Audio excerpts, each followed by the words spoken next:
crinkly bag of cloth under the desk, and I have my case full of lace here. I'm just trying to rearrange things. I have to do one thing. I have to get the stuff moved off so I can do that, and then move it. Hi, how are you?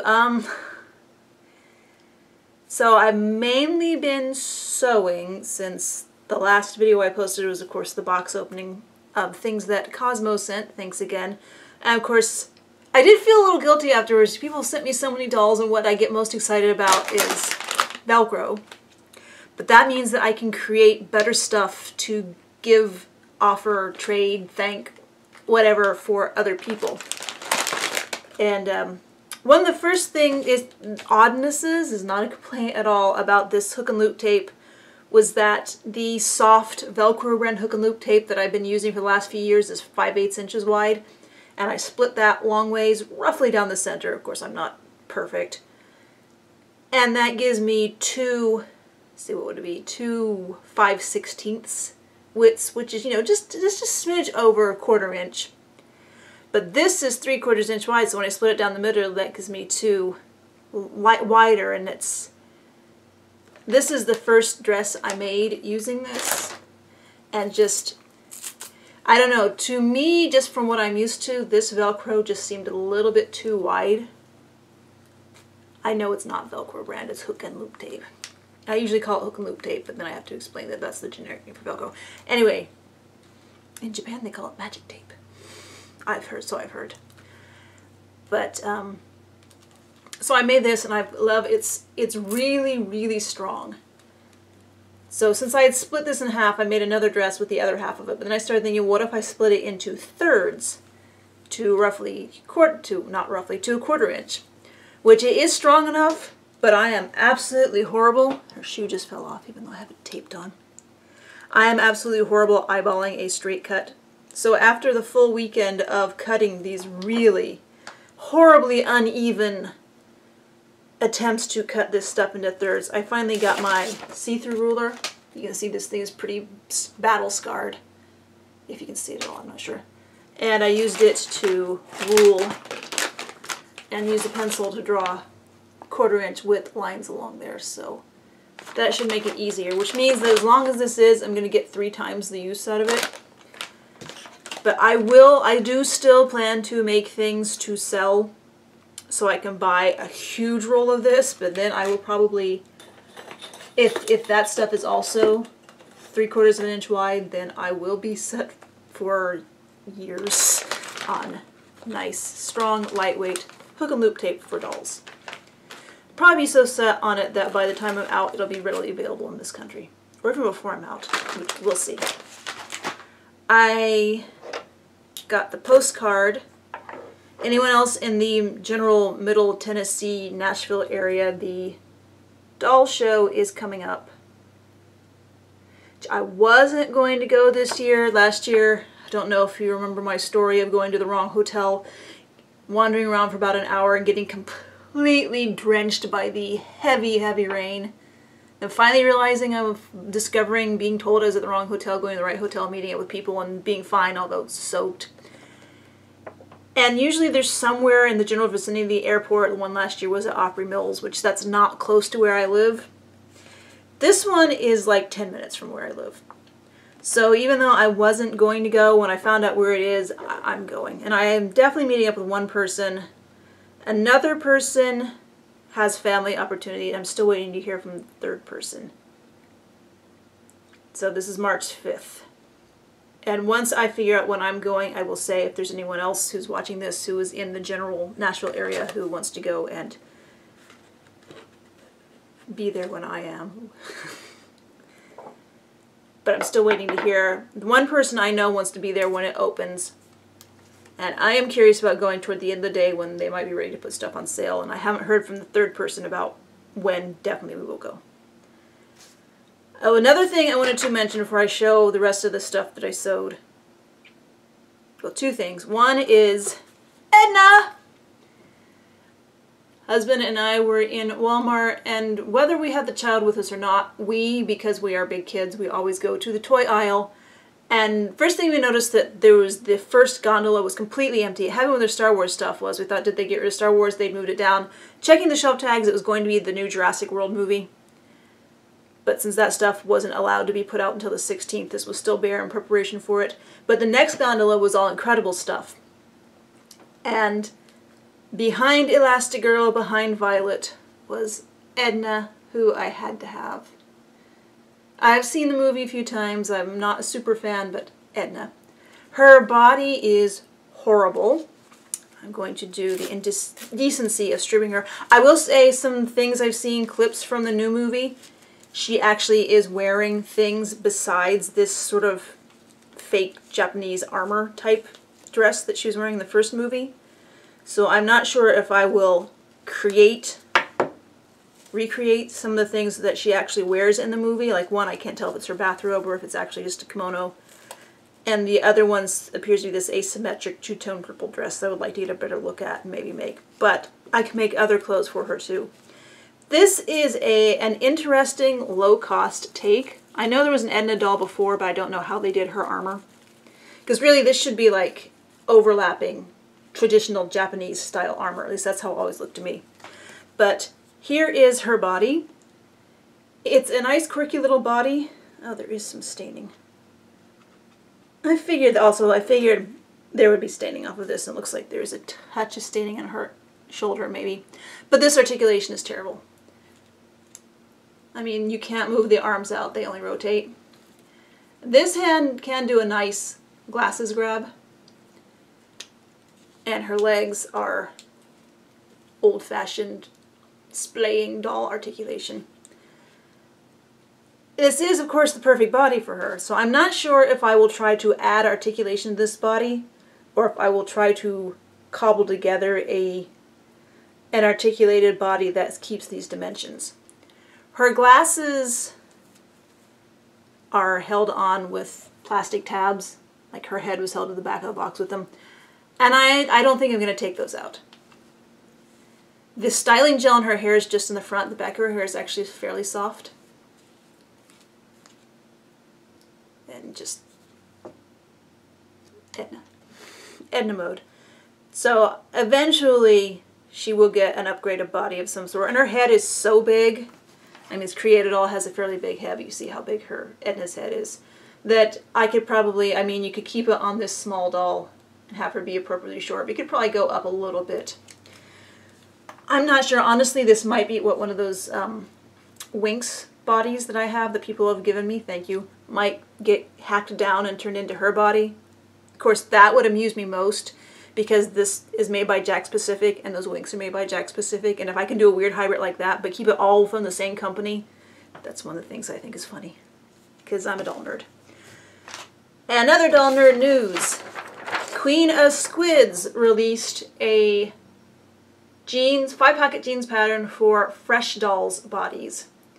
This is on her bjdpatterns.com, and I will try to remember to put a link below. If I forget, nudge me and I will put it up. I obviously have not made this yet. She also has instructions. This was the PDF for the pattern and there was another PDF for the instructions. I'm going to be overconfident and I think I can put this together without the instructions. We'll see. Because I do have my jeans pattern. And I have my Fresh doll. I will get to her in a moment because I kind of almost had a progression of the things I sewed. But yeah, this was Susan cloth. And there goes that oh no, that's the other shoe. There, I did put double-sided tape on the base of her feet to try to keep these shoes on, and it mostly works. Yeah, this is Susan cloth that I really, really like.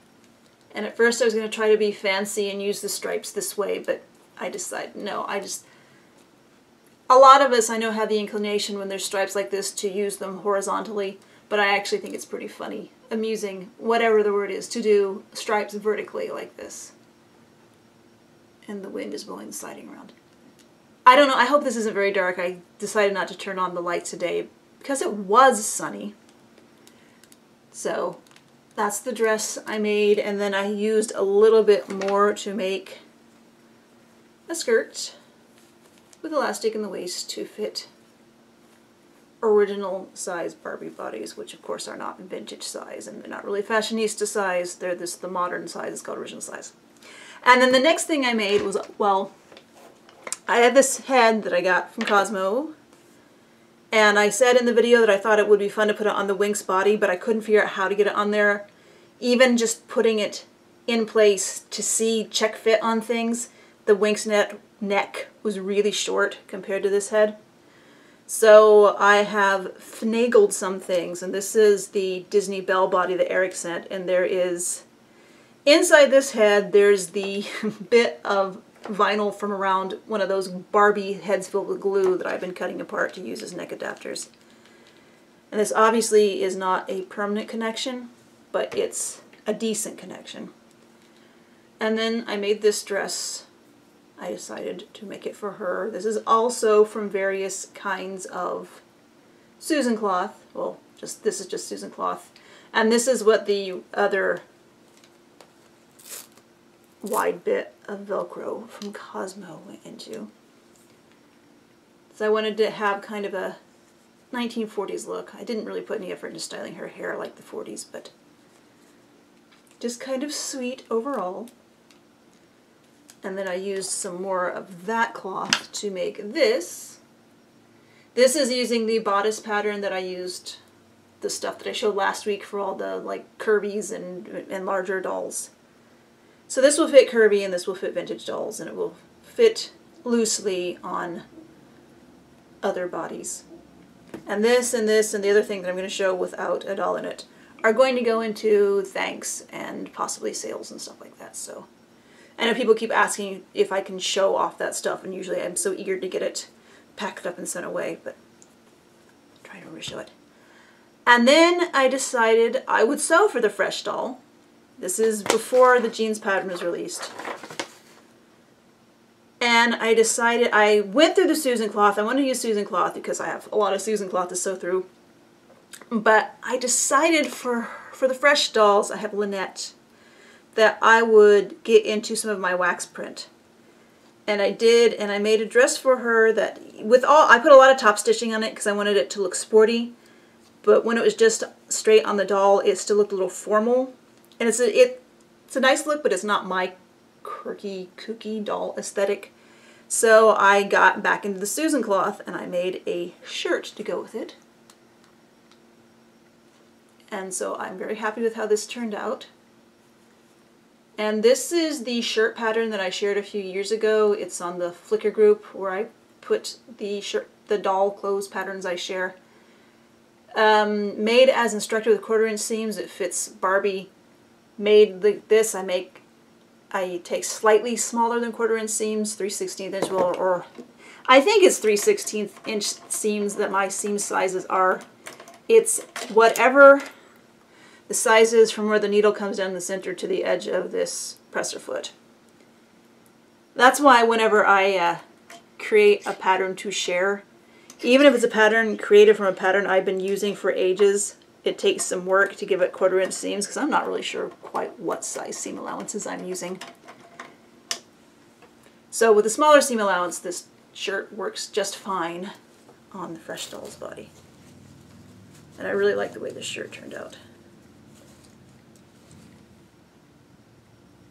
You can put darts in the front and back and make it fit better, but I like this loose fit too, especially over pants because waistbands and things can get bulky.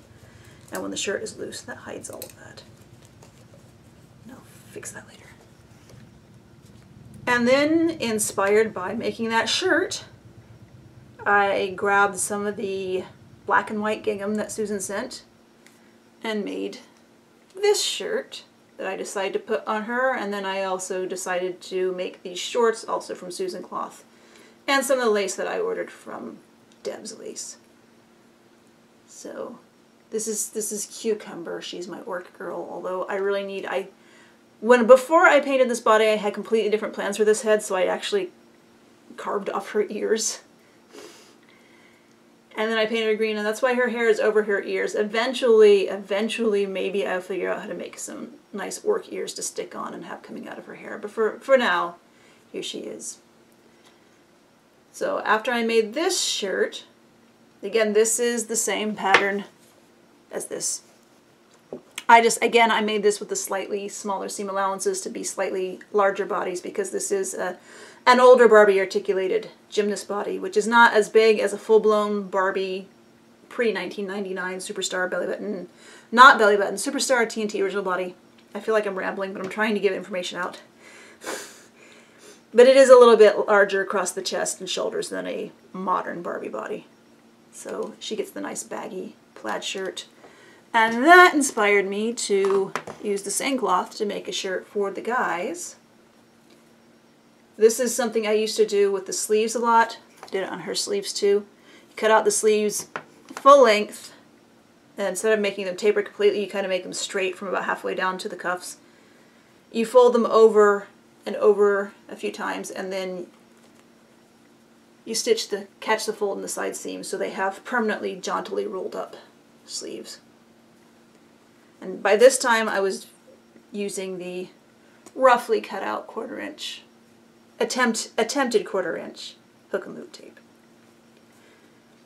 And another thing I had planned previously to use with this cloth is another Susan cloth that was dark green with different color browns and white 3-leaf clovers printed on it.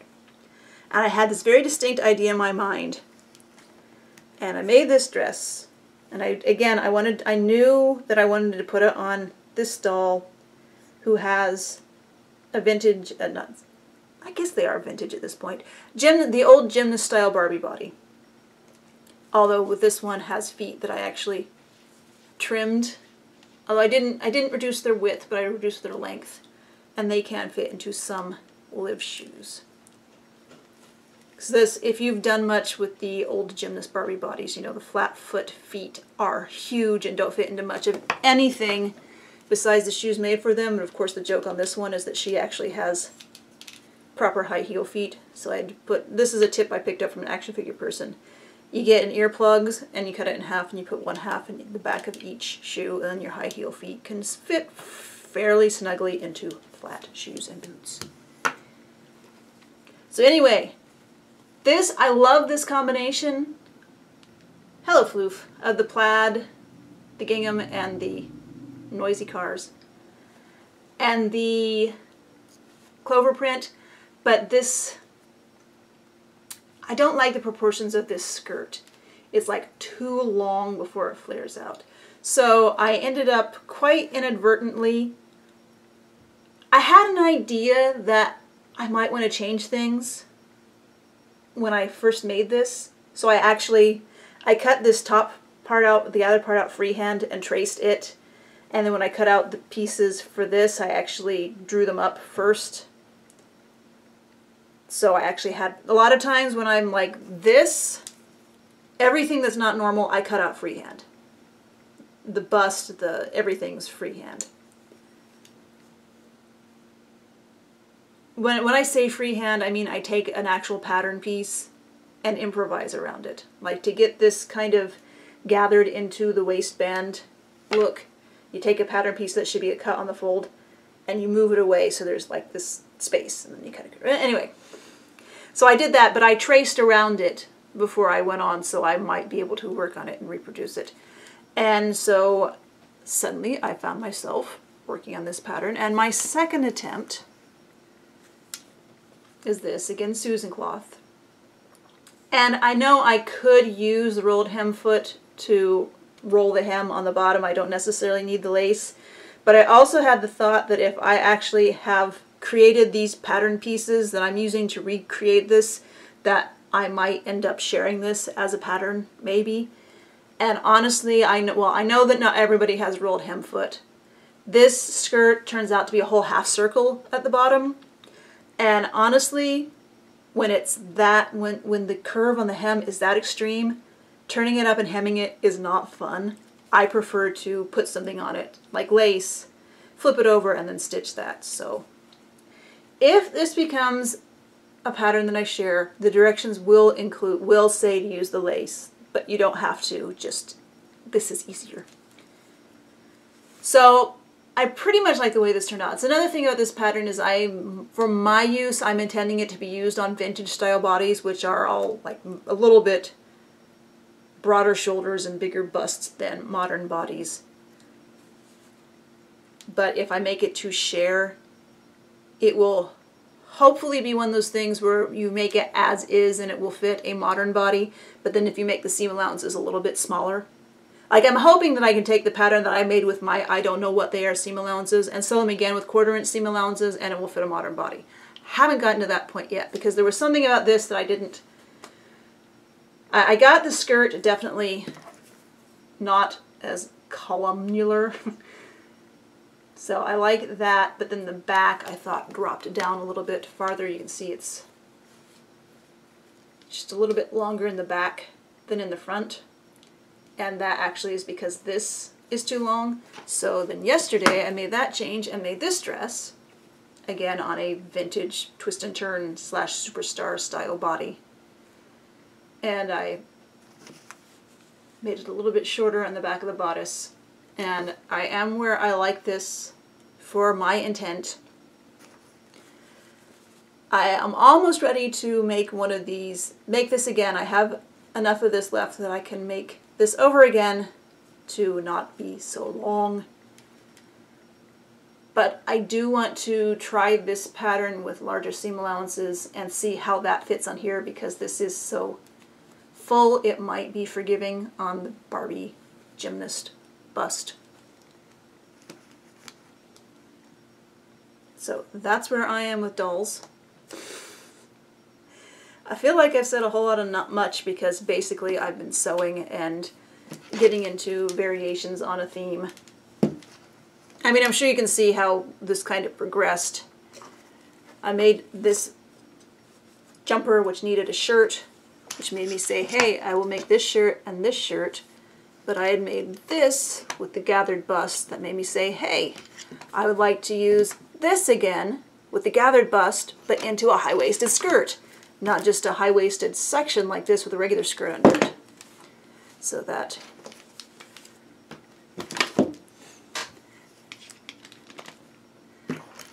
how these turned into these, and might be turning into a pattern to share. And in the meantime, you can go see what Queen of Squids has shared, especially if you have fresh dolls.